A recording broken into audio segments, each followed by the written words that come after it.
Este programa es una presentación de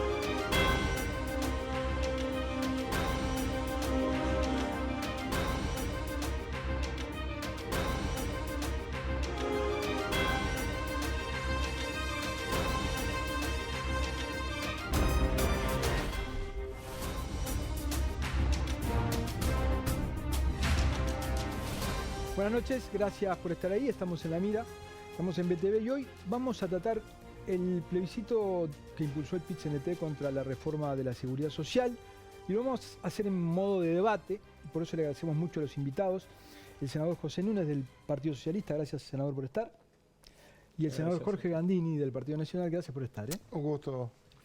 Vamos a arrancar leyendo algunos tramos sustanciales de la papeleta, ¿no?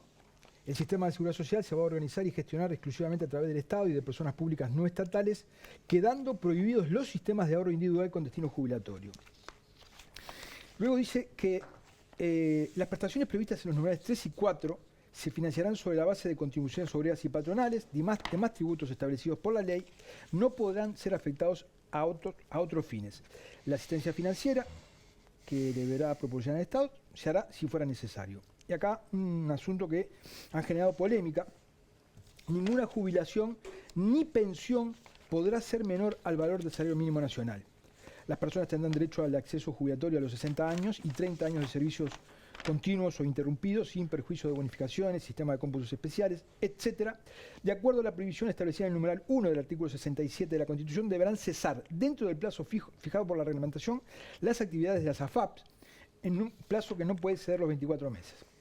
El dinero de las AFAP va a ir a un fideicomiso administrado por el Banco de Previsión Social y dice que la entrada en vigencia de la reforma no generará indemnización por lucro cesante a las AFAP. Empezamos con los impulsores de la iniciativa. ¿Por qué? ¿Por qué? Bueno, dos razones fundamentales y una que la fundamentamos en los 3 puntos. Pero la primera, la única garantía que tiene la ciudadanía de que se revise y se someta a discusión la realidad de nuestro sistema previsional y que se enmienden los grandes retrocesos que ha tenido para las trabajadoras y los trabajadores a partir de la ley aprobada a instancias de este gobierno, por mayoría en el Parlamento, es que triunfe el sí.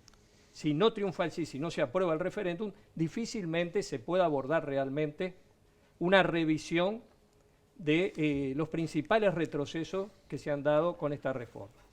Y la segunda razón son los contenidos mismos de la propuesta, que lo que pretende es garantizar en la Constitución de la República algunos derechos básicos que nos parece que tienen que tener las trabajadoras y los trabajadores a la hora de jubilarse y luego de percibir una pensión. Uno, muy elemental, un mínimo razonable de prestación a recibir. La papeleta lo que establece es que ninguna persona deberá percibir por concepto de jubilación o pensión menos de un salario mínimo nacional. ¿Me permite que le interrumpa? Sí, yo le permito si después no me des cuenta. La papeleta no dice eso. Bueno, la papeleta dice, y yo lo acabo de leer, sí, correcto, ¿no? Ninguna jubilación ni pensión. Claro. Si yo tengo 2 jubilaciones... La papeleta hay que leerla en su conjunto. Está referido a los derechos de las personas. A los derechos de las personas, ¿verdad? Entonces, lo que dice la papeleta, interpretada en el contexto del artículo, ¿verdad? Y en el sentido del artículo, es que ninguna persona deberá percibir menos de un salario mínimo nacional por concepto de jubilación o pensión. La interpretación, esa que usted hace, es la que hacen los adversarios de la reforma. No, yo leí, solo leí. Ahí está. No interpreté, solo leí. Es la que se hace por parte de los adversarios de la reforma. Todos los promotores de la reforma y destacados juristas que la respaldan sostienen que lo que está proponiendo la reforma es que nadie perciba menos de un salario mínimo, y eso nos parece de justicia. Nos parece de justicia que las personas con 60 años de edad y 30 de servicio tengan derecho a jubilarse. La decisión de incrementar la edad desconoció la realidad del mercado de trabajo en el Uruguay, donde todos sabemos que una persona de más de 50 años le es muy difícil conseguir. De hecho, en el año 2008 se aprobó una ley para que las personas con 58 años ya pudieran tener un seguro de paro de larga duración para poder jubilarse a los 60, y ahora estamos extendiendo a 65 años sabiendo que eso va a generar que particularmente el sector de trabajadores que hace trabajo de mayor esfuerzo físico, menos calificado, que son los de más bajos ingresos, van a tener enormes dificultades para tener empleo. Entonces, queremos volver a los 60 años. Y lo tercero, eliminar con el lucro en la seguridad social.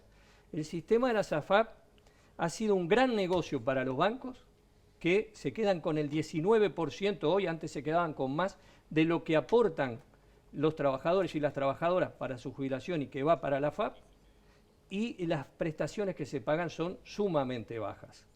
Por lo tanto, este sistema que no hace que el aporte de los trabajadores no esté al servicio de un mejor retiro, sino que está al servicio de la especulación financiera, tenemos que modificarlo, siendo un sistema además que ha fracasado en la mayoría de los países que se ha aplicado, como lo dice un informe de la OIT que ya ha sido referido muchas veces. ¿Ya iremos a las posibles consecuencias o no? Pero sobre lo que dijo el senador. Bueno, a ver, el senador Núñez, a quien yo le tengo un gran respeto, además somos compañeros de banco en el Senado, tenemos buen diálogo, se refirió básicamente a las razones de este plebiscito que están en contra de la reforma del año 96, básicamente, porque esta reforma constitucional no es el producto de la reforma de la seguridad social que votamos en este gobierno. Lo básico que tiene aquí va contra el sistema que tiene dos pilares, el de solidaridad intergeneracional que le pagamos al BPS y el del ahorro individual que tenemos a través de la SAFAP los trabajadores. El Frente gobernó 15 años, no tocó ese sistema, lo fortaleció. Astori fue un gran defensor del sistema y el Frente Amplio no lo tocó. ¿Por qué? Porque ha funcionado. Lo que ahora se dice por parte del senador Núñez, que esto es lo único que da garantías, parece que no daba garantías antes. El sistema ha funcionado bien, requería algunos ajustes por un problema de base demográfico que tiene el país. Todos los partidos políticos decían hay que hacer reformas, nadie le ponía el cascabel al gato, nadie decía qué reforma hay que hacer.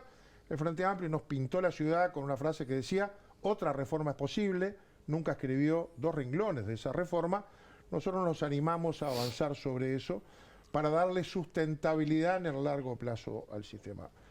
El sistema que tenemos hoy va a generar en los próximos 60, 70 años de un 2 y pico % que tiene de déficit fiscal al 4,5%, pero la reforma que nos propone ahora parte del Frente Amplio y parte del PIT-CNT lleva al 8,5%. Los ajustes que hicimos con esta ley lo van equilibrando y van bajando ese déficit para hacerlo sustentable, porque el país tiene cada vez menos personas que nacen y por lo tanto menos trabajadores para aportar solidariamente al sistema y cada vez más gente afortunadamente que vive y por lo tanto está más años en el sistema.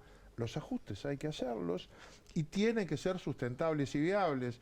Yo creo que Núñez tiene que dedicarse a convencer a su propio partido, a sus propias organizaciones, a su propio nuevo anunciado ministro de Economía, porque quedan muy pocos los que están a favor de esta reforma.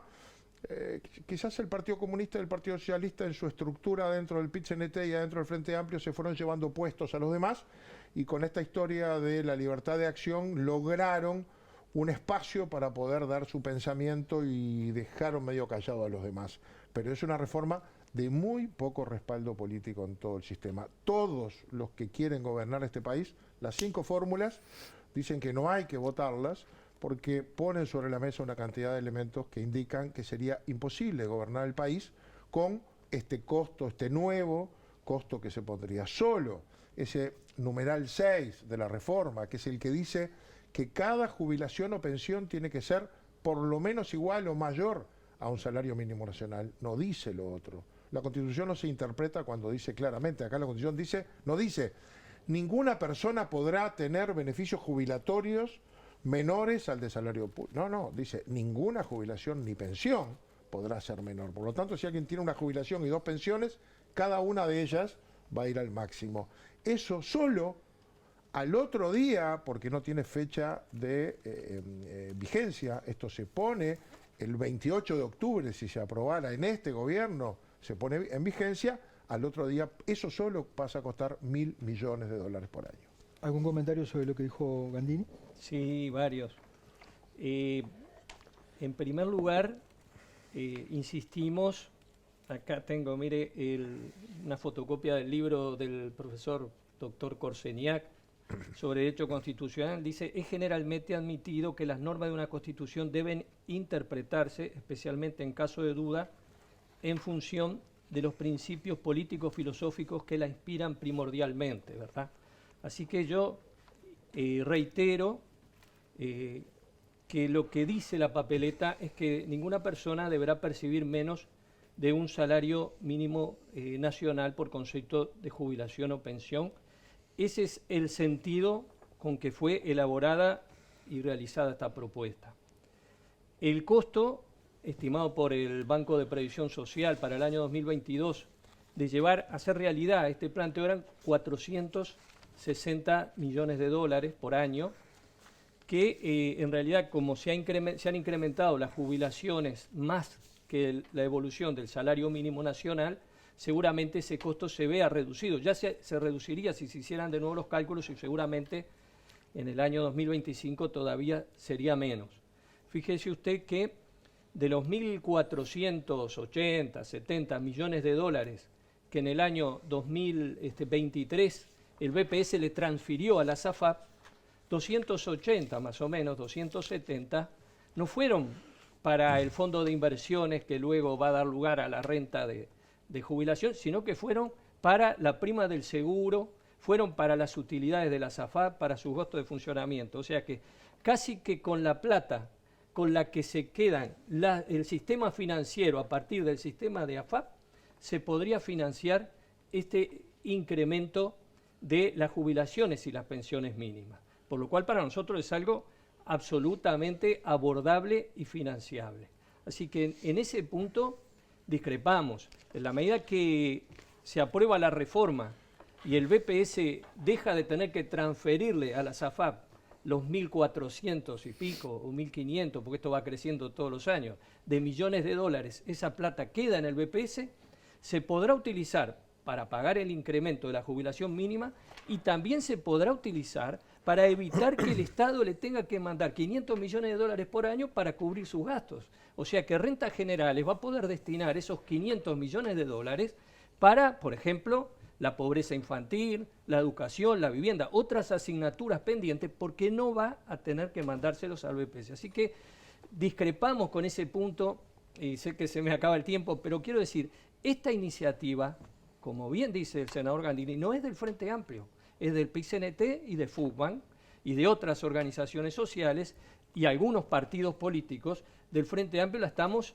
apoyando, acompañando, porque creemos que es una decisión correcta. Y decía Gandini con razón, queremos cambiar el sistema que se instauró en el 96. Sí, lo queremos cambiar. Es pésimo para las trabajadoras y los trabajadores, sacando un número muy reducido de trabajadores de altos ingresos. Lo queremos cambiar, pero esa no es la historia de la seguridad social en el Uruguay. Uruguay tenía un siglo de seguridad social por un sistema solidario y de reparto. ¿Y por qué pasó a este sistema de las cuentas personales? Para ser funcional a una dinámica de acumulación de la riqueza, que es la que hemos visto en estos años, ¿verdad? Creció el salario, creció la riqueza y creció la pobreza en este país, que no es la que queremos para el Uruguay. Es verdad. También es verdad que cuando se creó el sistema este de jubilarse a los 60 años, fue a principios del siglo pasado, 1903, por ahí, la expectativa de vida era de 63 años. Trabajabas hasta los 60 y tenías 3 más. Ahora trabajás a los 60 y la expectativa de vida es hasta los 78. Eso es lo que cambió. En el 96, cuando aprobamos esto, nacieron 61.000 niños en el Uruguay. En el 2023 nacieron 33.000, la mitad. Ese es el problema que tenemos. Hay que mirarlo de verdad. Por eso todos los que quieren gobernar no están de acuerdo con esa propuesta de los marxistas del Frente Amplio. Yo ahora se lo voy a decir con claridad. Usted en realidad no me tiene que convencer a mí. Usted tiene que convencer a Orsi y a Cose, a Vergara, al MPP, a Mujica, a Luciato Polacchi, a Blanca Rodríguez. Ahora tiene que convencer a los 111 economistas del Frente que fueron el gobierno de ustedes durante estos años, que firmaron un documento diciendo Frente Amplistas por el no. Tiene que convencerlo a O'Donnell, que lo acaban de decir que si gana es el futuro ministro, y hoy volvió a decir en un programa de televisión que está absolutamente en contra de este plebiscito. Tiene que convencer a Ebu, que está en contra, y que levantó mano en la Asamblea para trabajar hasta los 65 y pasarse a la SAFAP, porque no encontró otro régimen. Tiene que convencer a COFE, que es el sindicato más grande que hay en el país, y que no firmó, no está a favor. Tiene que convencer a los bancarios, a los profesionales, a los escribanos que están en contra, porque se les caen las cajas. Tiene que convencer al representante del PIT-CNT en el BPS, que lo votaron los trabajadores, pero renunció, Ramón Ruiz. Renunció porque no está de acuerdo con esto, y lo presionaron y asumió en su lugar un comunista. Es decir, ¿quién está a favor de esto? Los comunistas y los socialistas del Frente Amplio, y los sindicatos comunistas y socialistas, en lo que está el Boca Andrade, Marcelo Abdala, es decir, el UNRWA y el Zunca. Por eso es una reforma de base marxista, y es de base marxista porque el artículo, el 2, dice: quedan prohibidos los sistemas de ahorro individual con destino jubilatorio. No dice que quedan prohibidas las AFAP, quedan prohibidos los sistemas de ahorro individual. Porque el ahorro es un concepto del capitalismo, presupone la acumulación. Ustedes están en contra de que la gente trabaje, se esfuerce, cuando más horas mejor, cuando más se preparó mejor, cuando más salario tiene mejor y hace más ahorro. Ustedes están en contra de eso. Quieren sacar esos 24.000 millones de dólares que 1,5 millones de trabajadores ahorraron y pasarlo a lo que usted llamó recién el régimen de reparto. Es decir, vamos a financiar todo lo demás. Eso es lo que nosotros y las 5 fórmulas estamos en desacuerdo. Todos los que queremos gobernar este país y todos los que quieren ser ministro de Economía están en contra de esta minoría marxista, que es la que lo empuja y nos metió a todos en este baile que ya tiene consecuencias. Sí, primero me parece lo que uno aspiraría, más allá de obviamente que nos gustaría mucho convencer a los compañeros que tienen responsabilidad de gobierno, es a la gente que nos está escuchando. Sí. A la gente que los está escuchando que vote por defender sus derechos y no por defender la concentración de la riqueza en pocas manos. Yo creo que esa es en gran medida la decisión que tenemos que tomar hoy.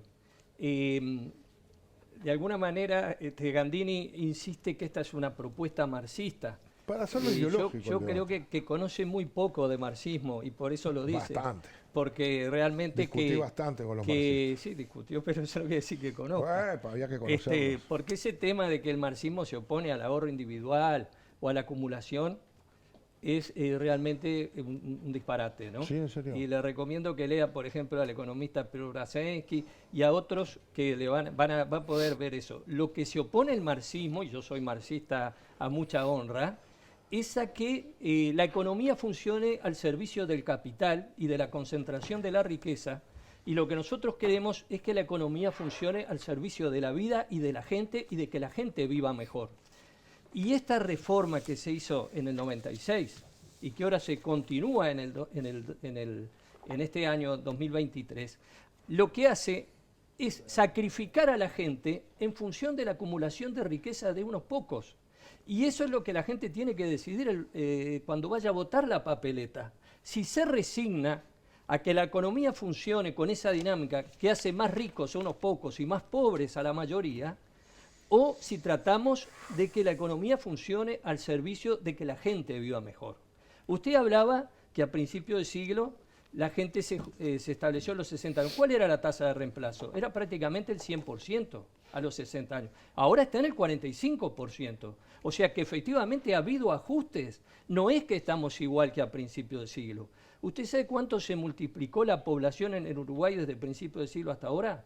Por 3 veces. Las mujeres no trabajaban. ¿Y la riqueza por cuánto se multiplicó? Por más de 10, 15 veces. Somos un país que produce mucho más riqueza. Lo que pasa es que esa riqueza va a menos manos, que es lo que está pasando ahora con con este sistema que se pretende instaurar de las cuentas personales, que se nos dice que son cuentas personales, pero que en realidad nadie puede disponer de ellas, salvo tiene derecho a que cuando se jubila se le paga una renta vitalicia, ¿verdad? Una renta vitalicia. Pero en realidad es una prestación sumamente inferior a la que pagaba el Banco de Previsión Social. Nos Sí. quedan los últimos 3 minutos del Sí. bloque. No sé para qué me traje todas Los estas últimos preguntas. 3 minutos a cada uno. ¿Viste que tiene? Está Pero- bueno eso. La realidad es más No, interesante. sí. Arranca usted, él y le tocan un En último. el próximo bloque En se el- lo Me da la haré. impresión de que tuve menos No. minutos, pero No, arriba. no, ¿cómo? Arriba. A ver, Adelante. ¿estuvimos mal con el tiempo? No, me dijo que no, que al revés. Que Siga, usted tuvo siga. más tiempo, dice. A ver, Gandhi. yo puedo dar una cantidad de argumentos de esto que se dijo, pero son valiosos en tanto también lo dice gente de la misma fuerza política que aspira a ser gobierno. Este documento de los 111 economistas del Frente, aquí están todos los nombres, ninguno marxista, claro, todos de izquierda, Alfredo Asti, Mario Vergara, Fernando Gayol, Loya, Pablo Ferreri, Álvaro García, Bruno Gili, Fernando Lorenzo, etcétera, O'Donnell incluido, dicen, por ejemplo, el plebiscito prohíbe el ahorro individual y promete pasividades cuyo pago no se va a poder sostener en el futuro. Y acá más abajo dice, financiar este costo adicional equivaldría, por ejemplo, a duplicar impuestos a las ganancias, el IRAE, a todas las empresas, a multiplicar por 4 los aportes personales, no sé si alguien acá tiene empleado, por 4 los aportes personales, o aumentar el IVA del 22 al 35%. Acá se acaba de decir que es sustentable, acaba de decir el senador Núñez, que se puede pagar, pero y acá los mismos frente amplistas que gobernaron el país, que no viven en una burbuja, que no viven en la lucha de clases, dicen que hay que aumentar el IVA del 22 al 35%. Eso, ¿a quién joroba? A los que viven de ingresos fijos, a los jubilados y a los trabajadores que con su salario van a comprar y van a encontrar más caro porque la plata no nace en un árbol. Entonces yo si te doy más por acá, te la voy a sacar por acá, te la doy en este bolsillo, se la saco en el otro, te tengo que aumentar el IAS, el IRPF, el IRA, el IVA, y todo eso se transforma en el país más caro, se traslada. O me voy al trabajo negro y dejo de aportar aporte patronal, o dejo de aportar IVA. Esto no tiene ningún misterio para pagar lo que se está diciendo. Por eso está fácil decirle a la gente, si usted quiere trabajar menos y ganar más, firme, pero el paraíso es una entelequia, es una elaboración filosófica y religiosa. En el mundo, para ganar más, hay que laburar más o capacitarse más para poder ganar mejor. No existe trabajar menos para ganar más. Esa es una cosa facilísima para convencer gente que venga y firme, que andan a veces con una vincha que dice, mentime que me gusta, porque ese es el camino.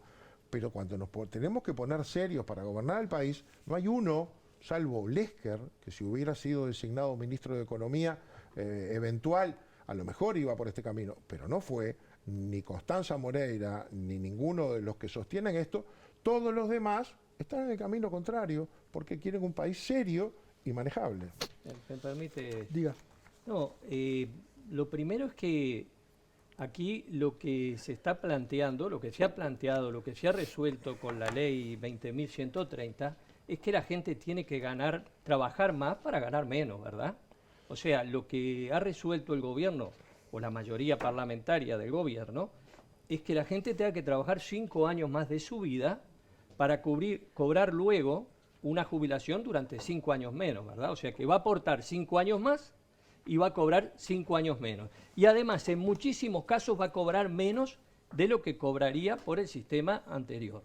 O sea que aquí lo que se ha resuelto es que la gente trabaje más y cobre menos. Eso es lo que dispuso la ley reciente aprobada. Lo que está sosteniendo la reforma no es que la gente trabaje menos y gane más, es que la gente siga ganando lo mismo y que en todo caso los que hoy tienen una jubilación paupérrima puedan acceder a un nivel mínimo de retribuciones igual al salario mínimo nacional. Te doy 2 minutos Y porque eso, si no se nos va el perdóneme, bloque. eso está, y lo vuelvo a decir, financiado en el conjunto de las reformas que se plantea, porque el Banco de Previsión Social va a recibir los 1.400, 1.500 millones de dólares que hoy se le transfieren a la SAFAP y con eso va a poder sustentar este incremento del salario mínimo y todavía va a poder sustentar sus gastos sin necesidad de las transferencias.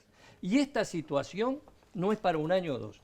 La situación donde se presentarían problemas de financiamiento se va a presentar dentro de 20 años. Entonces, lo que tenemos que hacer es sentarnos justamente a discutir el sistema de jubilaciones y pensiones, respetando estas bases mínimas que planteamos aquí y viendo cómo financiamos ese proceso. Y lo financiamos entre todos, no como la ley aprobada que hace que todo caiga sobre las espaldas de las trabajadoras y los trabajadores. 2 minutos. Eso, señor. eso que va a pasar dentro de 20 años, en esa hipótesis que yo no comparto, pero supongamos, es lo que le va a pasar a los que tienen 20, 25, 30, 35, 40 años y se van a jubilar dentro de 20 o más años. O sea, pateamos el problema para adelante. Y eso es lo que tenemos que analizar. Por eso estamos haciendo una reforma, porque queremos que sea sustentable en el largo plazo, porque el sistema intergeneracional solidario hace que los que trabajamos hoy le pagamos la jubilación a los que trabajaron antes. No es con su ahorro que están jubilados, es con nuestro esfuerzo. Aporte patronal, aporte personal. Está bueno además decir algunas cosas, porque seguramente el común de las personas no lo saben. El sistema actualmente es deficitario en 3.000 millones de dólares anuales. O sea, aporte patronal más aporte personal van al BPS y a las cajas paraestatales, a la militar y a la policial, y el Estado, en la militar, la policial y el BPS, tiene que agregar 3.000 millones de dólares cada año. ¿Cómo lo hace? Con 7 puntos de IVA, el IVA en Uruguay no es 22, parece 22, es 15. Otros 7 puntos que van en el IVA directo van al BPS directo, 1.600 millones de dólares por año. A su vez, hay una ley que dice que Economía tiene que poner todos los meses todo lo que le falta para cumplir con sus prestaciones al BPS. Por eso, nunca un jubilado cobró tarde, no es lo que se recauda. Lo que falta, se pone, 500, 600 millones. Y otro tanto en caja militar y caja policial. 3.000 millones ponemos hoy. Y cada año ponemos entre 100 y 200 millones de dólares más por ese desfasaje. Esos 3.000 millones salen de impuestos que les cobramos a la gente, no se inventan. Salen de IVA, de IRAE, a las empresas, de IRPF, de IAS. Habría que seguir aumentando impuestos para poder sostener el sistema. Por eso hay que ajustar el sistema de acuerdo a la evolución y a las pautas de vida que tiene la población. Es verdad que va a haber que trabajar más. En el mundo se trabaja más porque se vive más. Esa es la realidad. Nos vamos a una tanda y ya volvemos.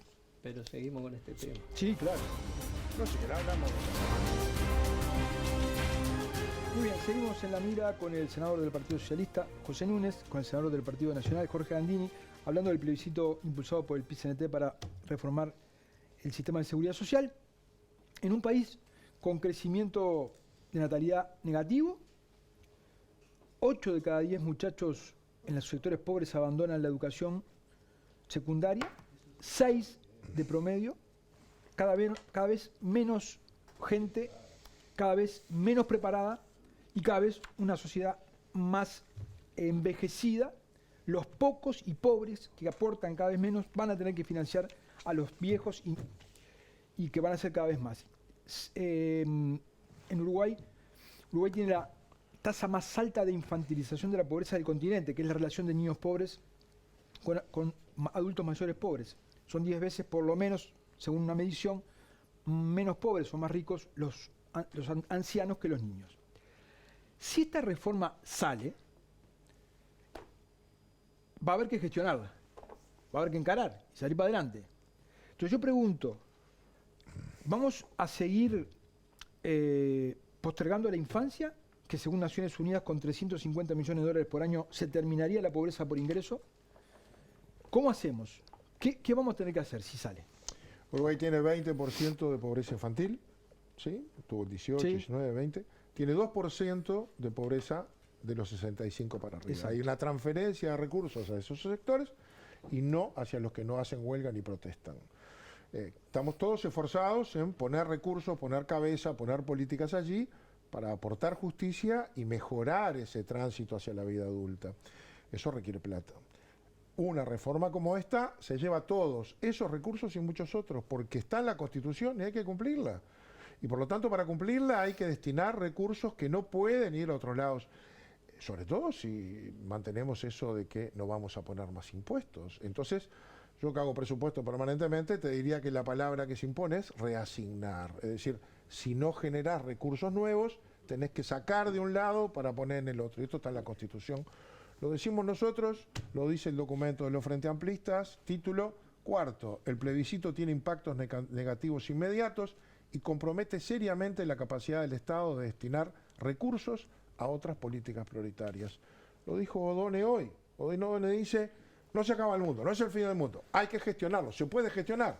Pero en el mismo programa dijo al final, dijo, las medidas que se plantea el Frente Amplio para un eventual gobierno no podrían ser viables en un escenario de aprobación del plebiscito. Y para eso, lo más importante en primer lugar es tener un plan B que ya se está desarrollando. Es decir, lo que estamos planteando los partidos políticos en nuestros programas es con el escenario actual. Si se aprueba el plebiscito de los parte del PIT-CNT y parte del Frente Amplio, lo que va a pasar es que los recursos se van para ahí y nuestro plan cae. O no hacemos lo que prometemos o ponemos impuestos que prometemos no poner. Acá no sé cómo atamos las dos moscas por el rabo, no tiene financiamiento. ¿Es posible que se pierdan las posibilidades de transferir recursos hacia los sectores más débiles? No, por el contrario decimos nosotros. Como lo dije ya 2 veces, pero lo repito, hoy por hoy el Banco de Previsión Social recauda más de 1.400 millones de dólares y sin cobrarle un peso se lo transfiere a la SAFAP directamente. De esa cantidad, la SAFAP toman el 19% en promedio, unas cobran más, otras cobran menos, una parte para la FAP y otra parte para el Banco de Seguro, porque contratan un seguro, y lo restante lo destinan al fondo de inversiones con el cual se va incrementando. El 60% de ese fondo de inversiones se lo prestan al Estado, ¿verdad? Más o menos, en promedio. Fíjense que es el negocio, el sueño del pibe, ¿verdad? El Estado me recauda la plata, me la da y yo se la presto y le cobro interés. El 60%. El economista Carlos Viera, en un artículo publicado en el periódico Claridad, estima que un 0,5%, que esos intereses que el Estado tiene que pagarle por esos fondos que le prestan la SAFAP, impactan en un 0,5% en el déficit fiscal del PBI, ¿verdad? O sea, equivalen a un 0,5%. Tenemos un déficit fiscal ahora a mayo de 4,4% del PBI. Bueno, un 0,5%, según el economista Viera, se podría adjudicar a los intereses que el Estado le tiene que pagar al fondo de la SAFAP, cuando la SAFAP lo que hacen es un pasamano, ¿verdad? Porque ¿para qué le prestan la SAFAP plata al Estado uruguayo? Para que se la dé al BPS para que pague las jubilaciones, los 500 millones. O sea que el BPS agarra los 500 millones, se los da a la SAFAP se los da al Estado cobrando un interés y se los vuelve a dar al BPS para que pague. Entonces, nosotros tenemos recursos administrando ese dinero que hoy se transfiere a la SAFAP para abordar el desafío de incrementar las jubilaciones mínimas y tenemos recursos además para aliviar la carga que supone para rentas generales, transferirle recursos al BPS, una parte de los recursos que le transfiere, y esos recursos el Estado los podrá destinar para atender estas necesidades, por ejemplo, la de la pobreza infantil, que lamentablemente durante este gobierno se ha incrementado. Paradoja, ¿verdad? Crece la riqueza y aumenta la pobreza. Eso es logro del gobierno actual.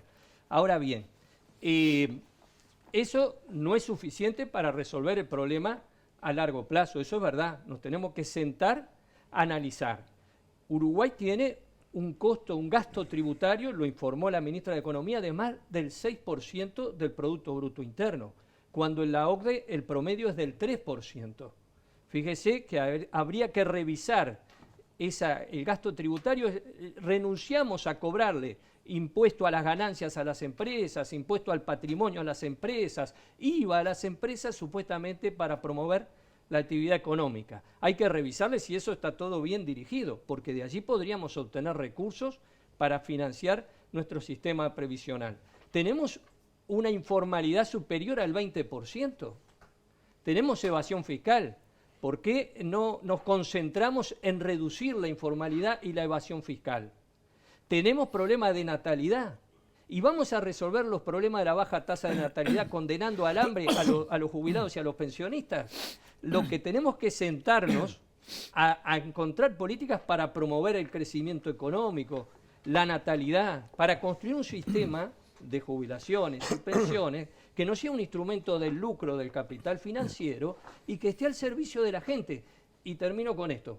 Cuando en el 2008, por un acuerdo social, se aprobó una reforma que llevó a que se exigieran, en vez de 35 años para tener causal jubilatorio, 30 años para tener causal jubilatoria, se rebajó también la tasa de reemplazo del 50% al 45%.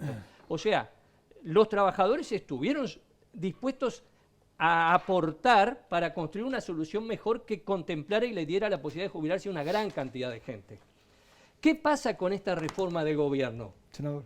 Que el sector patronal y empresarial no quiere aportar nada, quiere que todo lo paguen las trabajadoras y los trabajadores, y es en eso que no podemos estar de acuerdo. Es insólito, la verdad es insólito. Bueno, es insólito porque fue en la reforma del 2008 de ustedes en la que le bajaron el aporte patronal al sector empresarial. Industria y Comercio pasó a pagar 7,5%. Fue la reforma tributaria. Bueno, la reforma tributaria del 2007. Son dos cosas distintas. Está bien, la reforma tributaria del 2007 me equivoqué de reforma y por un año. Fue aquella gran ajuste fiscal, ¿se acuerdan? Que crearon el IRPF que levanta 2.000 millones de dólares del bolsillo de trabajadores, más el IAS. En esa le bajaron el aporte patronal al 7,5%. Y ahora me vienen a decir usted, como si no hubiera gobernado nunca, que es a los empresarios a los que no les cobramos. Pero a ver, un país funciona en equilibrio. Para que haya trabajo tiene que haber inversión. Para que haya riqueza alguien la tiene que generar. Para que se pueda repartir tiene que haber. Si eso no funciona, lo quisieron aplicar en todos los regímenes comunistas del mundo y en todos los populistas del mundo, y solo cuando el petróleo inundó algunos países pudieron repartir. Y cuando eso se terminó, se acabó. El régimen es el que tenemos. No hay magia, no hay misterio. A ver, tampoco le quiero dejar pasar eso, es otro tema. De que la pobreza creció en este país, lo hemos logrado, pero y se olvida que hubo 2 años de pandemia, que la recaudación del país cayó en 2.000 millones de dólares y otros 2.000 millones de dólares por la sequía más grande que tuvimos, y bastante bien que la vamos llevando. Obviamente que distribuir lo que la economía hace crecer es bastante más lento, y distribuir con justicia más lento todavía. Ese no es el tema nuestro. Concentrémonos en este. Hay que financiar esto. Para financiar esto no es que le saco a los trabajadores lo que tienen ahorrado. Vamos a decírselo con claridad. Lo que cada uno de nosotros que trabajamos, usted incluido, aportamos por arriba de un mínimo, va a una FAP que elegimos libremente. Ese dinero me pertenece a mí, es mi ahorro. Es como si yo tuviera una cuenta en el Banco República o en otro banco privado que voy poniendo. Y un día aparece un gobierno que, como Chávez dice, exprópiese, y me la lleva. Ese dinero es mío. Y si a mí me pasa algo en mi vida laboral, es de mis hijas. Es un bien sucesorio, hereditario, personal. Ustedes lo que quieren hacer es financiar esto con la plata que le van a sacar a la gente que laburó y ahorró. Será mucha, será poca, pero hay 1.550.000 personas que ahí tienen guardado 24.000 millones de dólares. Parte de eso financia costos del Estado, sí, pero no eran ustedes los que estaban en contra del capital financiero internacional. Ahora tenemos un volumen significativo de ahorro nacional y genuino, que es el que financia los préstamos que tendríamos que pedir al capital financiero internacional, y no lo hacemos. Pero financia buena parte de las obras de construcción del país. El presidente de la Cámara de la Industria Vial, de la construcción, el otro día decía que se perderían 15.000 puestos de trabajo, porque se está financiando buena parte de la obra que el Estado les contrata con préstamos de las AFAP. Tendrían que ir a buscarlos a otro lado, a unos intereses que no los van a conseguir como los consiguen acá. O sea, esa plata se mueve para mantener su valor para el día que el trabajador se jubile, se invierte, genera ganancias, esas ganancias van a las cuentas personales y mantienen un capital que luego se transforma en un seguro, por eso le pagan una comisión al Banco de Seguros, que lo va a acompañar durante toda su vida activa y va a tener 2 jubilaciones, la del BPS y la de la AFAP. Con lo que van a hacer ustedes, no solo le sacan la plata, sino que va a tener una jubilación. A ver, Núñez, nosotros en este país, por suerte, tenemos el diario del lunes, o sea, el que nos dice lo que va a pasar. Esto ya lo hizo el kirchnerismo en la Argentina, igualito. Le sacó la plata de las AFAP, que no me acuerdo cómo se llamaban allá. AFJP. Las AFJP. Le sacó la plata de las AFAP, la quemó. Hoy los jubilados cobran 3 mangos, están muertos, y a la CFJP le ganaron todos los juicios al Estado, porque tenían derechos consagrados. Sí, la verdad que hace afirmaciones el senador Gandini que no se responden a la realidad. Se parecen, pero no se responden. Pero que obviamente quizás exigirían un poco más de tiempo para explicarlas. En la Argentina el que le sacó la plata a la SAFAP fue Domingo Cavallo, el gobierno de la Rúa, que les hizo comprar bonos en pesos a la par del dólar. Cavallo, sí. Les hizo comprar bonos en pesos a la par del dólar. Después, como todos sabemos acá, el peso argentino se devaluó brutalmente y las AFJP, que se llamaban, se fundieron. Y en el momento que fueron, digamos, liquidadas, fíjese usted acá, el Estado argentino debía cubrir integralmente el 77% de los pagos de las pensiones de 445.000 pensionistas, ¿verdad? O jubilados. Debía hacer pagos adicionales a 179.000 pensionistas para mantener la garantía mínima de un mínimo que tenían que cobrar, y a su vez había 33.000 pensiones para quienes habían agotado sus cuentas individuales. O sea, se les había acabado la plata en la AFAP y se las tenía que pagar el Estado argentino. O sea que comparar lo que se hizo en Argentina con lo que se hizo acá es desconocer lo que pasó en Argentina y es utilizar un argumento simplemente porque la plata se las habían llevado las AFAP antes, se las habían llevado las AFAP y el Estado estaba respondiendo y por eso las nacionalizó. O sea que se utiliza eso porque tiene mala prensa el kirchnerismo en nuestro país, pero no tiene nada que ver y Gandini puede estar mal asesorado, pero hay algunas personas que saben del tema y que lo utilizan, bueno, vaya a saber. Luego, decir que la plata que está en la SAFAP es de las personas, de los titulares de ellos, no se condice con lo que dice el Código Civil sobre lo que es el derecho de propiedad. Porque el derecho de propiedad dice cuando yo puedo disponer arbitrariamente de algo. Y nadie puede disponer del dinero que está en la SAFAP salvo para 2 o 3 cosas que establece la ley.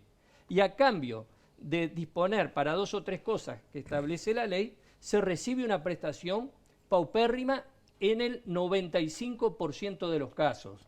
Que decir que son 2 jubilaciones es decir una barbaridad, porque tenemos que la jubilación promedio en el BPS es del orden de los 30 y pico de mil pesos, podría buscar acá los papeles, y en la FAP la jubilación promedio está en el orden de los 8.000, 9.000 pesos, cuando en realidad el 50-60% gana mucho menos de eso. O sea que la FAP es un pésimo negocio para los trabajadores, sacando alguna minoría particular que tienen o altos salarios o regímenes bonificados. Si se aprueba la papeleta, ninguno de los actuales tenedores de cuenta en la FAP va a perder ninguno de sus derechos. Pero vamos a construir, no va a perder ninguno de sus derechos. Ese pero es que la plata no la tiene nunca. Lo que tiene la persona es el derecho a con esa plata cobrar una pensión, una prestación. Y ese derecho no lo va a perder porque lo garantiza expresamente la papeleta. ¿Y con quién la paga? Lo que se va y se va a pagar con los recursos que se transfieren al fideicomiso que administra el Banco de Previsión Social. Respetemos los tiempos. Un comentario. No, solo el comentario que eso no es así, tanto no es así, que estos días ya estamos viendo algunas consecuencias del anuncio de este plebiscito y las encuestas y que dice que tienen el 30% y la amenaza, y comienzan a irse capitales de este país, y comienzan a venderse acciones y papeles públicos, y todo el mundo lo reconoce, todos los que están al frente de las políticas económicas de los partidos políticos reconocen que es causa-consecuencia. Como salen al mercado, aumenta el dólar. O sea, la verdad, parece que ya está probado el efecto económico. Súmale a esto la eventual pérdida del grado inversor. Y el grado inversor no es el grado inversor a la democracia. Bueno, eso es una barbaridad. Eso lo hablamos en el próximo bloque. Bueno, si me permiten ir a la tanda, ya volvemos.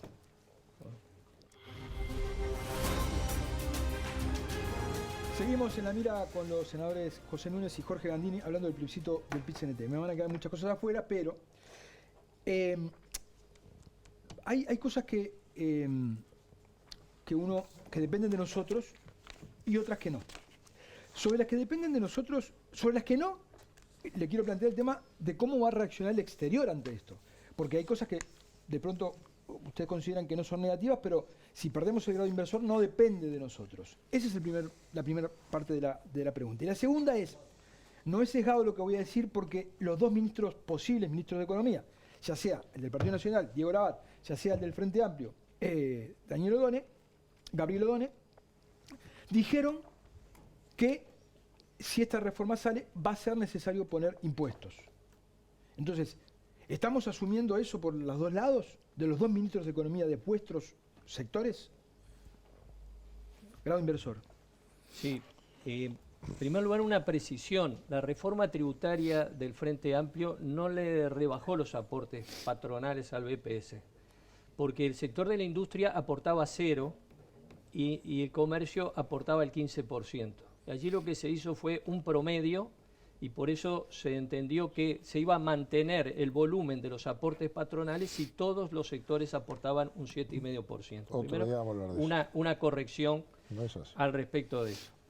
En segundo lugar, efectivamente se ha dicho que este incremento del dólar de estos días se origina en el temor de que se apruebe el sí. Uruguay el 3 de septiembre emitió un bono global en dólares con vencimiento en el 2060, o sea, un bono de deuda, ¿verdad? Y tuvo ofertas por 4.500 millones de dólares y solo colocó en 1.298.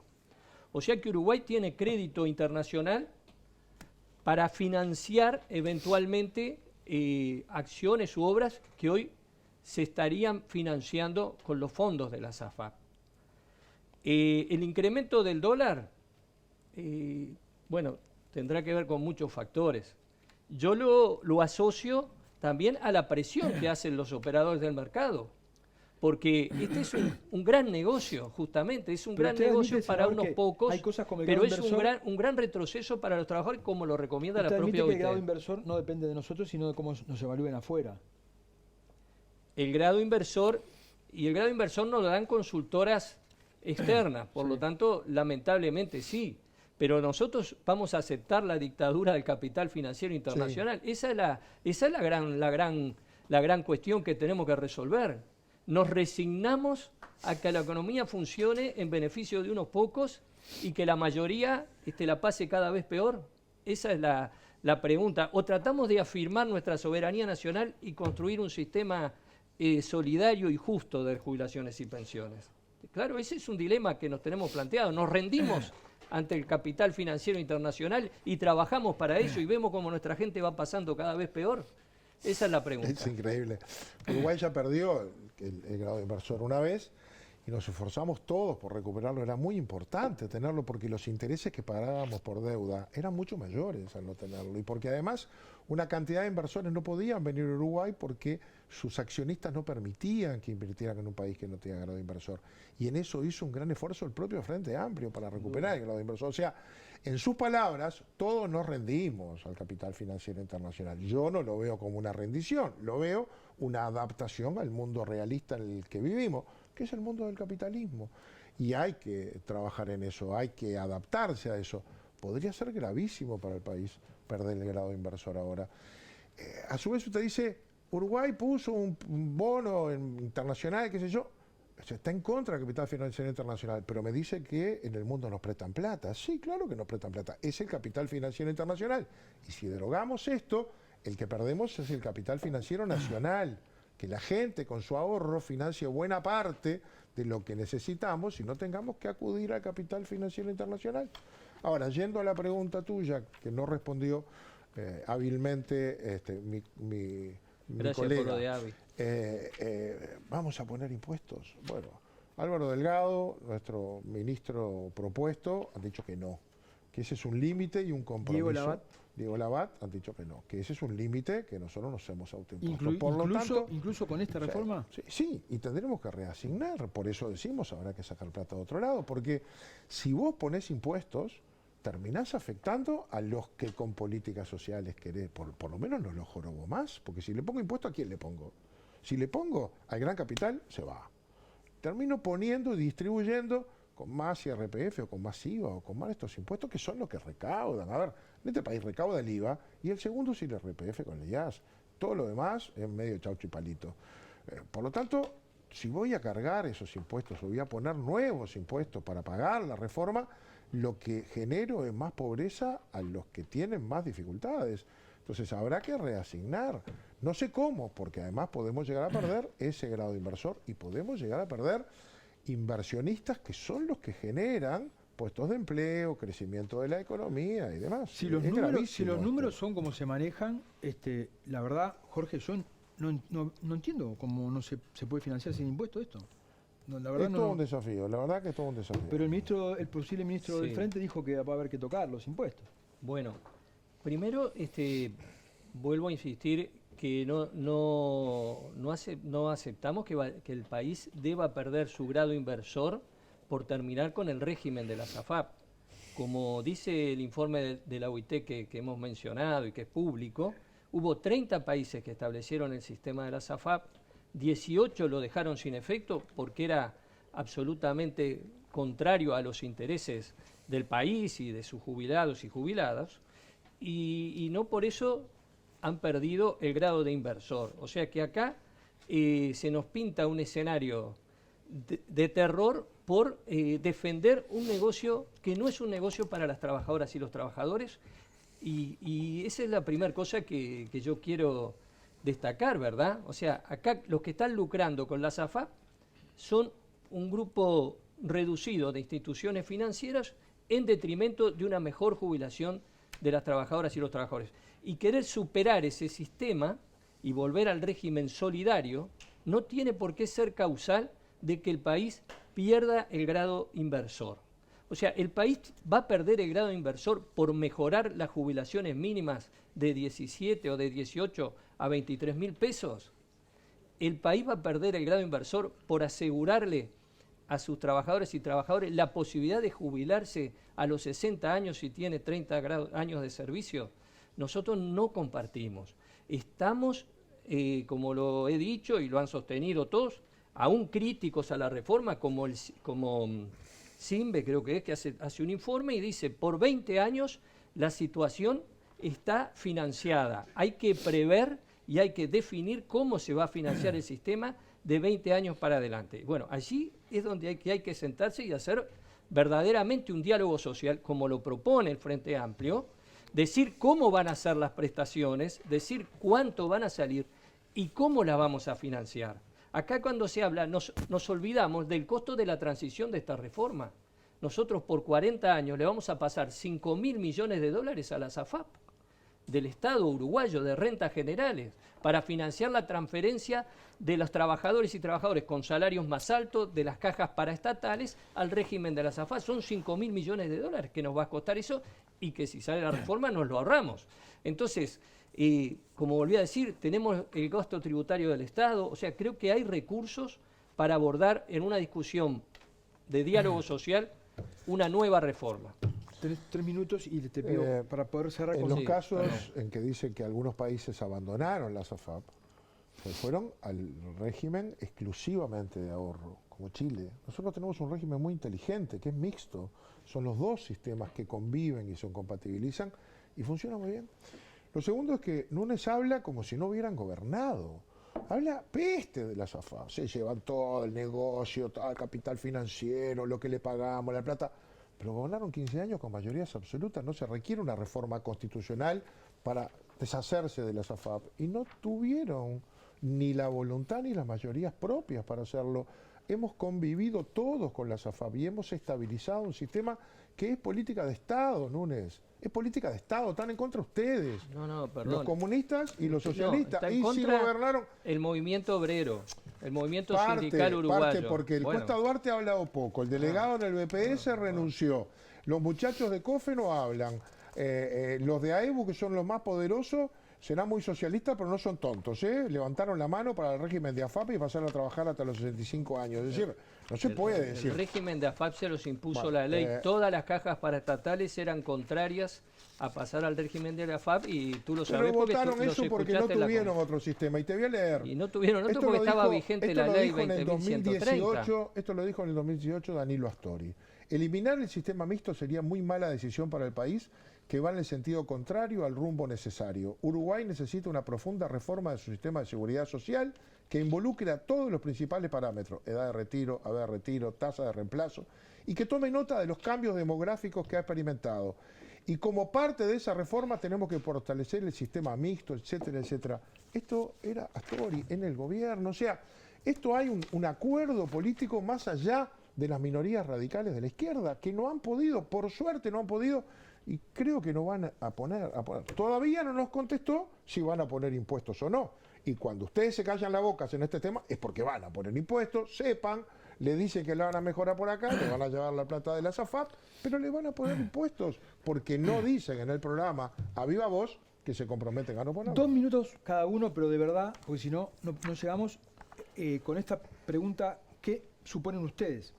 La papeleta dice que la entrada en vigencia no generará indemnización por lucro cesante a las AFAPs. Pero a mí, que me prometieron una cosa, y yo puse ese dinero durante un montón de tiempo ahí, ¿cada persona puede hacer un juicio? Yo creo que sí. Yo creo que sí, porque ese dinero me pertenece, es mío, está en mi cuenta personal, se me rinde cuentas de él todos los meses, me llega al estado de cuenta, es mío, tanto que es un bien hereditario y sucesorio, y por lo tanto si a mí me pasa algo es de mis hijos, no puedo disponer de él hasta por lo menos un 9%. Hoy si quiero voy al banco y me llevo el 9% de eso, en determinadas condiciones puedo. Pero digamos, en términos generales, tiene un destino que es jubilatorio, pero es de mi jubilación. Me lo sacarían. Y si ese dinero que yo ahorré mucho tiempo me lo sacan, me da el derecho de propiedad consagrado en la Constitución, de presentarme con una demanda contra el Estado. Y va a haber decenas de miles. La SAFAP, a su vez, dice que acá no pueden. Pero van a ir a los tribunales internacionales. Y ahí la legislación es otra. Sí, en primer lugar... ¿Manejan lo de los juicios? Sí, en primer lugar, como reitero, la gente no es propietaria del dinero que está en la SAFAP, es titular de una cuenta que le da algunos derechos. Ninguno de esos derechos se pierde porque la papeleta establece explícitamente que preservará todos los derechos. El derecho sucesorio, que solo en el caso que la persona fallezca en actividad y que no deje pensionistas, ¿verdad? O sea que ese es el caso en el que sus herederos pueden cobrar. Todos esos derechos se preservan. Por lo tanto, si una persona quisiera hacer un juicio, tendría que probar que se ha visto perjudicada por la reforma, y ninguna persona va a ser perjudicada porque va a preservar todos los derechos que hoy tiene y lo establece expresamente. Expresamente, la plata también, porque la persona hoy no puede disponer de ese dinero salvo en circunstancias muy particulares, y eso se preserva a título expreso. Yo hoy me jubilo y tengo un tope en el BPS. El tope lo supero con lo que tengo ahorrado. Y ese derecho y me levantan el tope. ¿Dónde dice que me levantan el tope? Se yo voy a preserva. tener el tope igual. El dinero que yo ahorro se va. Descuento. No se va. Dice expresamente... Derecho, pero yo estoy hablando del derecho. Dice expresamente yo que la persona... que el dinero me llegue. No, la persona, salvo en circunstancias muy puntuales, no le llega el dinero, ¿verdad? Y eso lo sabemos todos. El AFAP va y contrata un seguro de renta vitalicia en el banco de seguros, y a la persona le pagan por mes 150 pesos, 300 pesos, 400 pesos a la gran mayoría, ¿verdad? Hay algunos que cobran bastante más y me consta, pero la gran mayoría. Ahora bien, ese derecho de cobrar ese complemento lo va a preservar. El derecho de retirar el 9% lo va a preservar, el derecho de sus herederos también lo va a preservar. Por lo tanto, si esa persona quisiera hacer un juicio, no está en la papeleta, lo que pasa es que hay que leerla bien, hay que leerla bien. O sea que si esa persona hace el juicio, no va a poder probar ningún perjuicio, porque los derechos que hoy le da esa cuenta que tiene la AFAP los mantiene. Y si las aseguradoras y las AFAP hacen el juicio, ya lo hizo MetLife contra la República Argentina, en el CIADI, ¿no? No lo hizo en un tribunal argentino, lo hizo en el CIADI. Gastó 13 millones de dólares en el juicio, MetLife, y el CIADI, el tribunal del CIADI, o sea, del Banco Internacional, del Banco Mundial, lo condenó al Estado argentino a pagar 8 millones de dólares. Así que si nosotros recuperamos para pagar mejores jubilaciones, para liberar recursos de rentas generales para hacer políticas como las de la infancia, los 1.400 millones de dólares y después vamos a un juicio y tenemos que pagar 8, creo que hacemos un gran negocio. Nos vamos una tanda y volvemos en el último bloque. Seguimos en la mira con los senadores Núñez y Gandini y les pido en 2 minutos cada uno un mensaje final sobre el tema del plebiscito del PIT-CNT. Bueno, primero, saludar la posibilidad de tener un debate sobre estos temas. Hay poco debate en la campaña. Saludar además que este debate tiene un contenido ideológico, el fondo es ideológico. Tenemos acá 2 concepciones y visiones distintas que vienen de un régimen democrático, capitalista, vinculado a la historia que el país tiene, y una visión del sindicalismo marxista que quiere cambiar las bases. Y yo creo que sobre esas cosas la gente tiene que decidir. Poner la papeleta del sí blanco para hacer esta reforma constitucional tiene consecuencias que destruyen el sistema que conocemos, que ha sido política de Estado, que hemos gobernado todos los partidos, incluso con la SAFAP, y no las hemos cambiado y van madurando. Obviamente todavía no tienen ni siquiera los 30 años de vigencia. Va madurando, se va generando ahorro, van generando consecuencias para las personas. Todo eso desaparece y vamos al régimen del reparto, exclusivamente solidario, para el que va a haber que financiarlo con plata de la gente durante muchísimo tiempo. Y yo creo que es sobre la gente tiene que pensar. Nadie tiene la varita mágica de que se trabaje menos y se pueda ganar más. Hay que hacer un sistema sustentable para que los jubilados de hoy tengan la jubilación todos los meses como la tienen. 30 segundos. Y para que los que hoy trabajan, jóvenes, adultos, trabajadores, puedan tener un sistema confiable en el que puedan cobrar todos los meses lo que se ganaron con el esfuerzo toda la vida.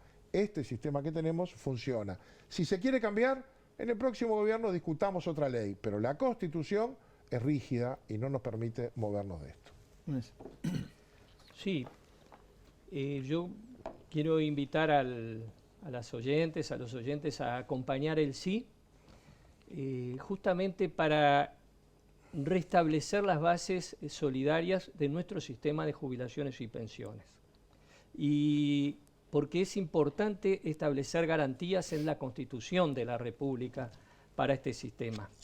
Acá, efectivamente, no resuelve el Parlamento, va a resolver la gente con su voto y va a establecer garantías. ¿Cuáles son las garantías? De que la jubilación mínima tenga un mínimo decoroso, igual al salario mínimo nacional. Que las personas tengamos derecho a los 60 años, si tenemos 30 de trabajo, a jubilarnos. Bien sabemos que hay muchas profesiones que es muy difícil seguir trabajando a los 60 años y muy difícil conseguir empleo a esa edad. Y terminar con un régimen que ha sido un gran negocio para los bancos, pero un pésimo negocio para las trabajadoras y los trabajadores, que nos prometió 2 jubilaciones y que nos paga en promedio 8 o 9 mil pesos, a la gran mayoría de los trabajadores menos, y bueno, terminar con ese sistema y volver al régimen solidario. Es una decisión democrática. Tiene un costo que podemos absorber y que entre todos tenemos que discutir luego sobre estas bases una reforma jubilatoria que no descargue todo el peso de la financiación del sistema sobre las espaldas de las trabajadoras y los trabajadores. 30 segundos. La decisión entonces es si afirmamos nuestra tradición de solidaridad, de régimen de reparto, de proteger a los más débiles, o nos resignamos a un mundo donde la riqueza se concentra en pocas manos y nuestro sistema jubilatorio deja de ser un sistema solidario para ser un sistema donde cada uno se arregla como pueda. Senador José Núñez, senador Jorge Gandini, les agradezco enormemente que hayan estado. Un gusto. Les agradezco a ustedes que hayan estado ahí y los esperamos la semana próxima. Que pasen bien. Gracias.